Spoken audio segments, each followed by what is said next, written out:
আমরা দেখতে পাচ্ছি এই বাক্যে এই যে এখানে অ্যাভাব লেখা, এভাবে আসলে কতভাবে ব্যবহৃত হতে পারে, এবং এগুলি হচ্ছে অ্যাভাবটা বিভিন্ন সময় বিভিন্ন রকম পার্টস অফ স্পিচের আচরণ করে।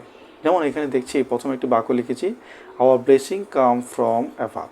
এখানে ফ্রম একটি প্রিপোজিশন, যার কারণে প্রিপোজিশনের পরে আমরা জানি হচ্ছে নাউন বা প্রনাউন বসে।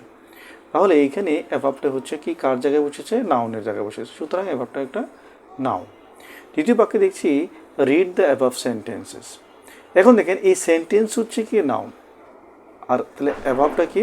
অ্যাভাবটা হবে অ্যাডজেক্টিভ, কারণ হচ্ছে এটা হচ্ছে এই দিয়ে হচ্ছে এটা আর্টিকেল। আমরা আর্টিকেল একটি নিয়ম জানি, সেটা হচ্ছে article plus adjective plus noun. এখন একটা এক্সাম্পল লিখে, যেমন he is a good person. এখন আমরা দেখছি এইখানে যে পারসন লিখেছি, পারসন কি নাউন, গুড হচ্ছে অ্যাডজেক্টিভ, এ হচ্ছে একটা আর্টিকেল। আমরা জানি আর্টিকেলের পরে দুটি শব্দ থাকলে প্রথমটা অ্যাডজেক্টিভ হয়, পরেরটি হয় নাউন। ঠিক একই নিয়ম অনুযায়ী অ্যাভাবটা একটি কি বলেন তো, অ্যাডজেক্টিভ।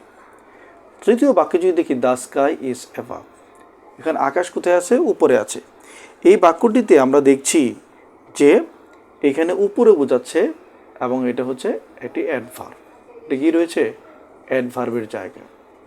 ওকে, নাম্বার 4, একবারে শেষ পর্যায়ে আমরা চলে এসেছি। এখানে কি বলা আছে?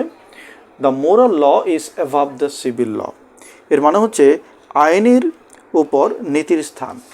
এখন এই অ্যাভাবটা কোন পার্টস অফ স্পিচ? প্রশ্ন হচ্ছে কি, এটা অ্যাভাবটা কোন পার্টস অফ স্পিচ? যেহেতু অ্যাভাব আমরা জানি প্রিপোজিশনের পরে নাউন বা প্রনাউন বসে, এখানে দিয়ে সিভিল ল, এটা একটা নাউন ফ্রেজ বোঝাচ্ছে, সুতরাং অ্যাভাবটা হচ্ছে কি? অ্যাভাবটা হচ্ছে প্রিপোজিশন। তাহলে দেখেন একটি শব্দ অ্যাভাব সে কয়েকভাবে ব্যবহৃত হতে পারে। প্রথম আমরা দেখলাম নাউন, দ্বিতীয় বাক্যে আমরা দেখলাম অ্যাডজেক্টিভ, তৃতীয় নম্বর বাক্যে দেখলাম অ্যাডভার্ব, এবং চতুর্থ নম্বর বাক্যে দেখলাম প্রিপোজিশন।